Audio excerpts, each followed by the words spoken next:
Late autumn evening.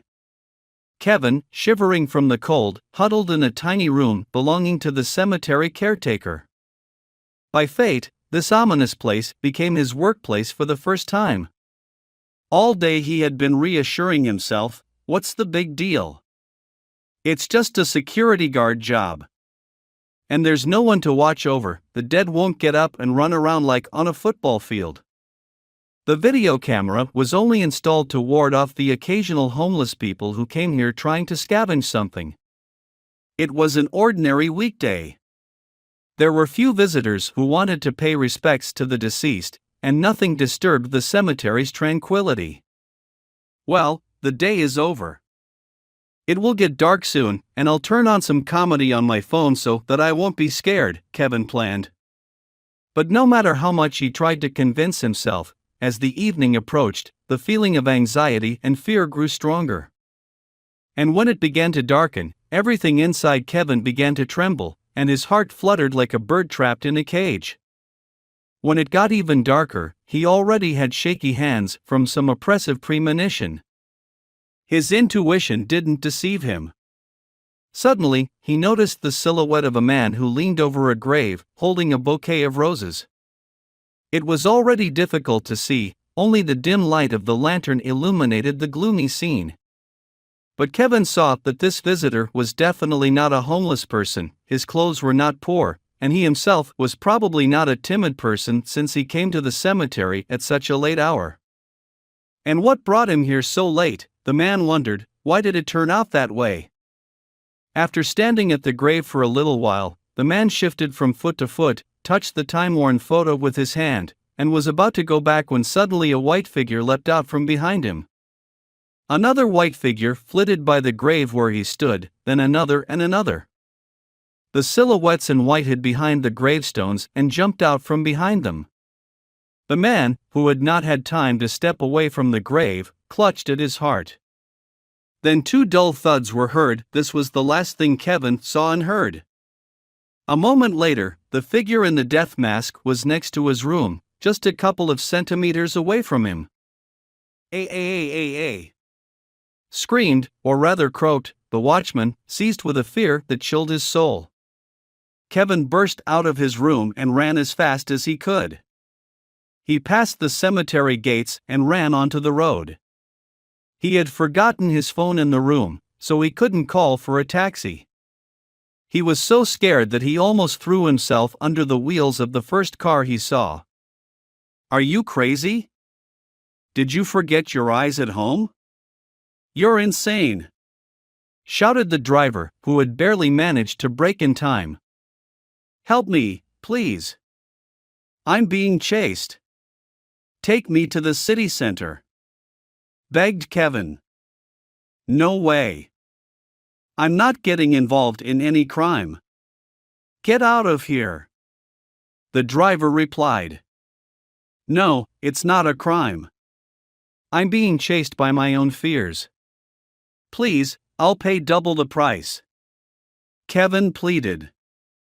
"You're a fool, that's what you are. You're a psychiatric patient. Okay, get in, I'm feeling generous today. But it's double the fare, as promised," the driver said. Kevin knew that his wallet was always in his inner jacket pocket. He couldn't calm down the whole way, his hands were shaking like the last leaves in the autumn wind. Thank God the driver was understanding. He didn't want to get involved with a crazy person and didn't ask any unnecessary questions. He only looked with surprise from time to time in the rearview mirror at the strange, still quite young man who was frightened as if 1,000 demons were chasing after him. Finally, Kevin was home. He took a warm shower and lay down on the couch under an old but very cozy blanket. And only after half an hour, he felt his hands and feet starting to regain their strength after the shaking. From the outside, it might seem surprising and even funny how a healthy adult man in his 30s is afraid of the dead, cemeteries, and everything related to death. Only Kevin knew the whole truth about it. He knew it by heart, from childhood, and he couldn't overcome this feeling of fear until the end. When he was a child, his grandmother often told him. "Look, Kevin, if you don't listen to adults, evil wizard will come and take you away with them."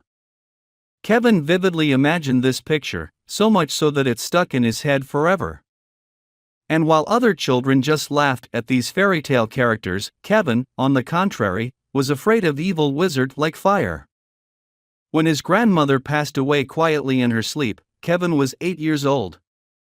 They carried her out of the entrance covered in white cloth. At that moment, the boy happened to be on the staircase. Suddenly, with a gust of wind, a corner of the fabric slipped down, and Kevin saw his grandmother's white, lifeless face with blue lips. From that moment on, the feeling of fear of death settled in the child's soul once and for all. Kevin's school friends, knowing about his fear, deliberately invented and told scary stories about the dead and the cemetery. "Well, Kevin, did you already soil your pants?" His classmates laughed at him. Andrew especially liked to tease Kevin. He came up with new horror stories every time and watched Kevin's reaction. He found it amusing how the guy's face changed and he trembled with. And neighbor boy Andrew, who lived in the same house as him, still didn't give way. "Are you still afraid? You're so old, and you're still afraid of being taken away by an evil wizard?" Andrew laughed. The young man couldn't argue back, as everything Andrew said was true. Kevin remembered that day forever, because that was when his father said hurtful words to him for the first time. "I'm ashamed of you, son. You're a coward." He did his best to rid his son of his manic fear. He even enrolled Kevin in a martial arts section. Kevin wasn't afraid of opponents and became one of the coach's best students. He participated in competitions and even won prestigious places, but his fear of the deceased remained. As luck would have it, supernatural phenomena related to the afterlife accompanied Kevin throughout his life. Accidentally, he came across a bus with the inscription "funeral services" or a coffin with a deceased person's body being lowered into a hearse to be taken to the cemetery. All of this only intensified his fear. Years passed. Now Kevin is finishing school. His father had no doubts about whether or not to send his son to the army. "Of course, you'll serve. Maybe there you'll finally become a man and get rid of this nonsense from your head," his father urged. Service went well, largely thanks to the experience Kevin gained while studying in the martial arts section. He was physically fit, and he was not subjected to hazing. But what surprised his superiors was Kevin's behavior when it came to combat training and simulated combat with an opponent. "Will there really be any killed there?" the young man asked in fear. "What are you saying?" "Of course not," the commander replied. Strange speeches by Kevin alarmed and even led to his undergoing a psychiatric examination. Apparently, they thought he had lost his mind. However, the examination revealed no deviations in the young man's mental health. After returning home, Kevin enrolled in a college school and graduated with honors, becoming a plumber. He found work easily, as skilled workers are in high demand these days. Life flowed calmly and steadily until one day, in his yard, he saw a stunningly beautiful girl. Blue eyes with long lashes, golden hair like wheat, sensual lips, and a slender figure. He stopped and gazed at her, enchanted. The girl noticed his intense gaze, smiled, and walked past him. Kevin stood still for several more seconds, inhaling the scent of her perfume. Even now, 15 years later, he remembered that smell as if it were yesterday. With each passing minute, the terrible numbness that had seized him on the cemetery today released its grip on him. He didn't even consider what would happen in the morning when they found out he had fled his post. The river of memories had carried him away so completely that he had forgotten all about everything else. The feeling for the girl had arisen with such incredible force that it had not faded to this day. In the past, Kevin would have said, "What nonsense, that's impossible." He would have said it, probably, if it hadn't happened to him. In that very first moment of their chance meeting, the thought clearly occurred to him, this girl will be mine, she will definitely be mine. Hey, buddy, what are you standing there for with your mouth open? A man called out to him from behind. It was Andrew. He had transformed, dressed to the nines, businesslike, expensive car. Hey! You look amazing. Where are you now and what are you doing? Kevin asked. Despite the fact that Andrew used to mock him in childhood because of his fear of the dead, and make fun of him in front of other kids, Kevin forgave him. He was never vengeful or resentful. As it turned out later, for nothing. Yeah, that's right. A small construction business. Just stopped by to see my parents. And you, are you still living here? Asked Andrew. Kevin nodded and asked Andrew in turn. Do you happen to know who that girl was who was walking through the yard just now? The man inquired. I know, that's Pamela. She's studying education and renting an apartment here. Have you fallen for her, handsome? Andrew smirked. She's the most beautiful girl in the world. Kevin exclaimed with admiration. Yeah, she's not bad. But girls like her rarely pay attention to guys like you. You can't just buy them with compliments and smiles.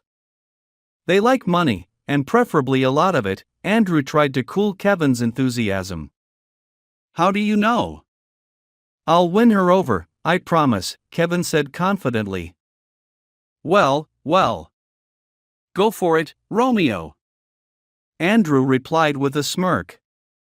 The young man had no idea what a cruel joke Andrew was playing on him with this revelation.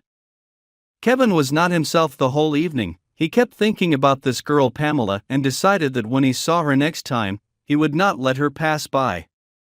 After visiting his parents out of old habit, Andrew wanted to meet up with his former classmates and friends. Finding out how they were doing was a given.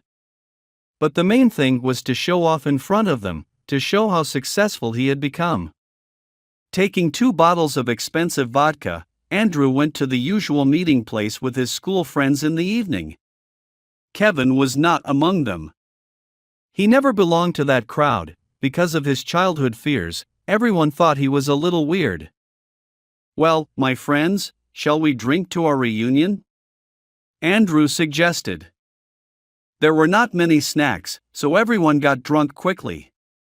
They started reminiscing about their school years and laughing infectiously. When the eccentric Kevin came to mind, the laughter grew even louder. Andrew told them about his encounter with him today and, of course, about how Kevin planned to pursue Pamela. Let's play a joke on him like we used to do in childhood. I'll make it so that in 5 days, Pamela will be jumping around me on her hind legs.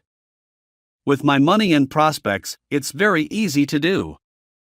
I'll take her away from that foolish Kevin, and when I tell her about his quirks, she won't even look at him, boasted Andrew. Andrew, maybe we shouldn't do this? It's too much. Maybe Pamela will like Kevin, and they'll live together?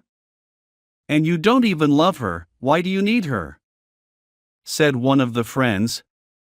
Adam, when did you become so righteous? I want to do it out of spite. I never liked that Kevin, I don't like psychos. Even though he pretends to be normal, he's still a psycho. Okay, let's change the subject. It's time for me to go, Andrew interrupted.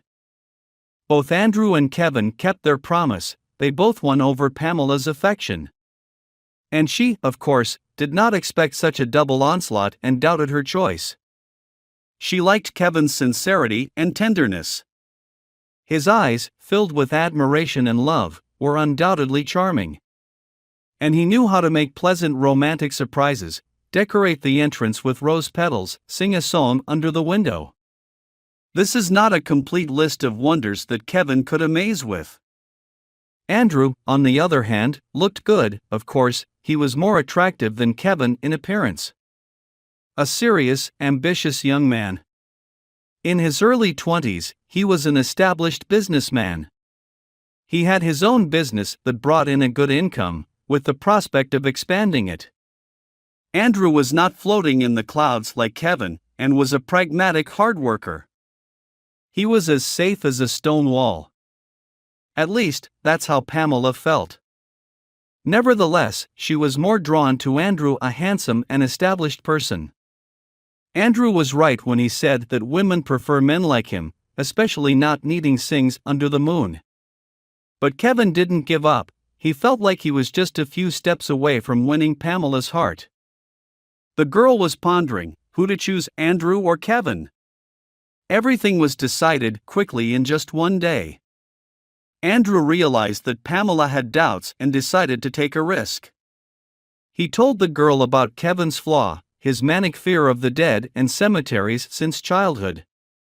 As a surgeon, he treacherously revealed a patient's illness, but this did not bother Andrew at all. The goal was set, and it had to be achieved by any means necessary. In addition, he did not love Pamela, and all his advances were aimed simply at humiliating Kevin. Cruel, but true. His parents and friends warned him against taking this step, but Andrew stubbornly insisted. "I bet and I will prove that I am right. 1,000 times right." "Well, then, Pamela is a beautiful girl. So, I think we can put up with each other and get married. And if not, well, it's never too late to break up." Pamela thought long before telling Kevin the truth. Finally, she decided. "You know, Kevin, forgive me. You are a very good person, but I have chosen another man. I'm sorry once again." These words were like an electric shock for Kevin. He thought everything was going well and had no idea that Pamela had another boyfriend. But the young man didn't want to give up. He asked for one more chance. "Pamela, wait, at least until tomorrow. I will prove to you that you are wrong and that I am the one you need." "Okay, Kevin," the girl replied. The next day, Kevin invested almost all his savings for the past 6 months in an expensive ring and a gorgeous bouquet of roses to propose to Pamela. He hurried back home from the store but suddenly stopped in shock. From one of the nearby entrances, they were carrying a coffin with the body of a deceased person for subsequent immersion in a hearse. The feeling of compulsive fear, which he could not cope with since childhood, seized Kevin again. It was as if something had clouded his mind. He was only able to come to Pamela in the evening. He rang the doorbell for a long time, but to no avail. A woman from the neighboring apartment noticed him and said, "Pamela moved out this afternoon." A young man came in a car to pick her up. Kevin handed her a bouquet of roses intended for Pamela and said, "Please take these, they're for you." "Thank you," unexpectedly. The woman replied. Kevin, beside himself with grief, went home. He tried to call Pamela, but she didn't answer the phone. That was it. He blamed himself for losing his last chance at happiness because of his foolish fears. Perhaps it was his lifelong burden. Eventually, he learned that Pamela had married Andrew, the very person to whom he had carelessly revealed his feelings for her. They had a son together. The treachery of Andrew towards him made him feel even worse. "Don't worry, son. You'll fall in love again and get married. Everything will be all right," his father said to him. "No, father, no. I am a one-woman man," Kevin replied to him. "That's what you think now, time will tell. God willing, everything will change." His father didn't lose hope.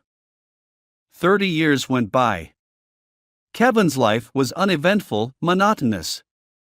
He moved out of his father's house, worked as a private plumbing contractor, and worked as a security guard part-time. He never got married. He said his only love was left in the past. The fear of the deceased that had arisen in childhood did not subside, it progressed with age. Migraines developed on this basis. Doctors unanimously said that he needed to get rid of this phobia completely, otherwise, everything could end badly. Someone he knew suggested that he get a job at a cemetery. The idea was that one nail drives out another. It didn't work. Today was his first and last day working there, proving it. Something else had to be done. But do I need to? Why do I need such a life? What for? Kevin asked himself and didn't find an answer. He felt his eyes closing and fell asleep. He was lucky, his developing depression was saved by his army friend Alexander. He offered him a job at his plumbing company. The company was doing well. Soon, Kevin became Alexander's partner and then his deputy. He was engrossed in his work, and his personal problems gradually receded into the background. One morning, the secretary called and said, "Mr. Walker, you have a visitor, Lawyer Johnson." "A lawyer?" Kevin was surprised. "Let him in." At that moment, a presentable-looking man entered, holding a briefcase with documents. "Hello, I am lawyer of Andrew Harris." "I need your help," said the man. This was the same Andrew who had ruined Kevin's life. "I can't help you with anything." "And honestly, I don't want to," Kevin replied. All the ugly things that Andrew had done flashed through his head, but they were nothing compared to how he had taken Pamela away from him. "No, you can and should help. 3 years ago, you worked as a cemetery watchman. Right?" The lawyer continued to ask questions. "You have me confused with someone else." "I worked at the cemetery for only one day," Kevin wondered. "That's exactly the night when a gang shootout happened there. One of the participants was killed, and my client Andrew was accused of it because he had some business dealings with him before. Andrew happened to be at the cemetery by accident, just visiting his parents' grave," the lawyer explained. "And so what?" He should have proved his innocence himself. Kevin tried to get rid of the persistent lawyer. "We did try to prove it, but the court found the evidence insufficient. Andrew was sentenced to 10 years, 2 of which he has already served in prison. But we haven't given up hope. We will appeal the court's decision again and again." "Tell me, have you seen the moment of the shootout?" the lawyer asked. "I didn't see anything. They were all wearing white robes and death masks. I don't understand why all this masquerade was necessary." "Probably for intimidation." "I couldn't bear that horror and ran away," Kevin replied. "Too bad, I was counting on your testimony." "Sorry for bothering you," the lawyer said with regret and headed towards the door. "Wait, there was a video camera there. We need to find out if the film was saved," Kevin remembered. "Great news, thank you," the lawyer exclaimed with joy. This scoundrel Andrew got lucky again. They managed to find the film. And it was clearly visible on it that he was not guilty of committing the crime. The trial took place, he was acquitted and released. When Andrew found out who he needed to thank for his salvation, he burst into tears like a child. Soon after his release, he came to Kevin. "You? What are you doing here?" Kevin asked. "I know you don't want to see me. But I just want to ask for your forgiveness for everything," Andrew said. "You don't have to bother, it's all in the past." "Go to your family, we have nothing to talk about," replied Kevin, barely holding back his emotions. "I don't have a family. Pamela and I broke up a year after the wedding, and our son doesn't want to know me. They live together. Pamela is seriously ill, but she was so offended with me that she doesn't even take money for treatment," Andrew said sadly. In the evening, Kevin was already at Pamela's. He ran, jumping over 2 steps, like in his youth. The door was opened by a woman who had aged and had the imprint of illness on her face. but the same beautiful eyes and smile that Kevin fell in love with at first sight. He wanted to cure her so much that he was ready to give all his money, all his property, and all of himself, just so she could recover. And he succeeded. Kevin's care, the competence of doctors, and Pamela's desire to live did their job. The woman began to recover, but, as it turned out, not only her. Kevin forgot about his fear of the dead. The desire to save his loved one overcame all old fears. Now his Pamela is beside him. Now Kevin knows for sure that miracles happen. You just have to believe in them.